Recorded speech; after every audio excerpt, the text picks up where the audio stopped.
Good morning all of you.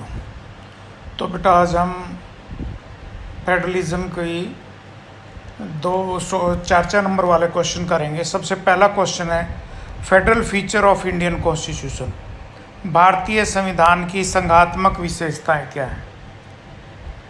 Number 1, the constitution of India has established 2 forms of government.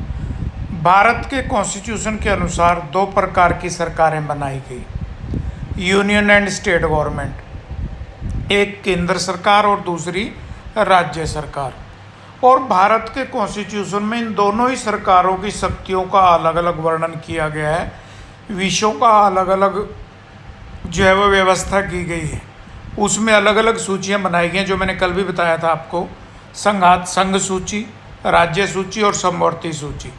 संघ सूची के विषयों पर कानून बनाने का अधिकार केंद्र सरकार को है, राज्य सूची के विषयों पर कानून बनाने का अधिकार राज्य सरकार को है, और समवर्ती सूची पर जो कॉन्करेंट लिस्ट है उस पर कानून बनाने का अधिकार दोनों को है।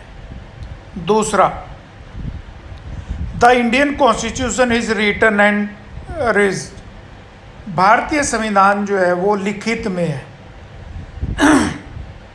उसको सर्वोपरि बनाया है, और कॉन्स्टिट्यूशन के अनुसार ही सरकार को अपना काम करना होता है। अपनी सीमा से बाहर कोई भी सरकार नहीं जा सकती, शक्तियों का विभाजन किया गया है।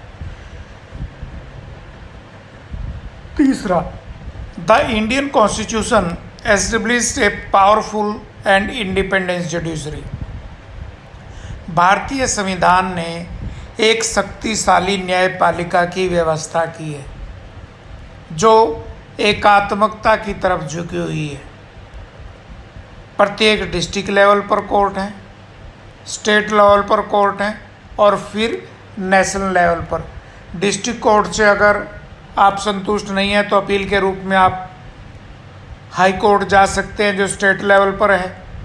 अगर उससे भी संतुष्ट नहीं है तो आप सेंट्रल लेवल का जो सुप्रीम कोर्ट है उसके पास जा सकते हैं। और एक इंडिपेंडेंट, वो किसी प्रकार से भी कार्यपालिका या सरकार के अंडर काम नहीं करता, वो बिल्कुल इंडिपेंडेंट रूप से काम करता है। चौथा, there is a bicameral legislation India. भारत में द्विसदनीय विधानमंडल का व्यवस्था की गई है। अब अगले क्वेश्चन पे आ जाइए, unitary features in Indian constitution. ये थी संघात्मक विशेषताएं। अब एकात्मक विशेषताएं, भारतीय संविधान की एकात्मक विशेषताएं। Number 1, division of power in favour of centre. शक्तियों का विभाजन केंद्र सरकार के फेवर में है। कैसे? क्योंकि शक्तियां 3 सूचियों में बांटी गई हैं, 3 उसकी लिस्ट बनाई गई हैं।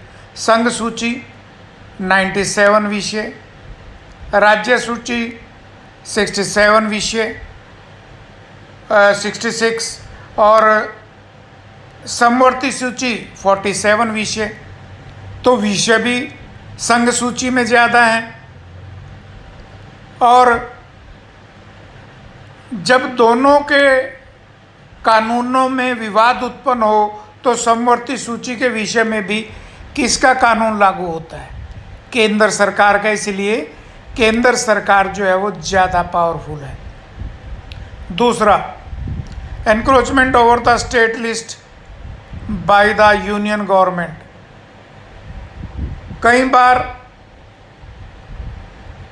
स्टेट लिस्ट के विषयों पर भी केंद्र सरकार कानून बना सकती है। जैसे इमरजेंसी के दौरान जो है वो सारी पावर्स किसके पास चली जाती हैं? केंद्र सरकार के पास। वैसे भी कई मुद्दों पर अगर कहीं राज्य की विधानमंडल केंद्र से कानून बनाना चाहे तो ऐसे मामले में भी राज्य सूची के विषयों पर केंद्र सरकार कानून बना सकती है। तीसरा, influence of the union executive over the state executive. जो केंद्र की कार्यपालिका होती है उसका प्रभाव स्टेट की कार्यपालिका पर भी पाया जाता है। केंद्रीय कार्यपालिका का प्रभाव स्टेट की कार्यपालिका पर, यानी कि यूनियन एग्जीक्यूटिव का इन्फ्लुएंस जो है वो स्टेट एग्जीक्यूटिव के ऊपर पाया जाता है। इसलिए केंद्र सरकार ज़्यादा ताकतवर है। Fourth, unequal representation of the state in Rajya Sabha. Rajya Sabha में के मेंबर जो है वो स्टेट के चुने हुए सदस्य चुनते हैं, लेकिन अलग अलग राज्य की अलग अलग संख्या वहाँ की पॉपुलेशन के हिसाब से, इसलिए सभी राज्यों के सदस्य राज्यसभा में इक्वल नहीं है, बराबर नहीं है। इसलिए सभी को जो है बराबर शक्तियां प्राप्त नहीं है प्रत्येक राज्य को। तो बेटा ये 2 शॉर्ट क्वेश्चन थे 4-4 नंबर वाले, यही हमने आज करने थे। तो इनको आप करोगे अपनी कॉपी पे भी और लर्न भी करोगे। Thank you.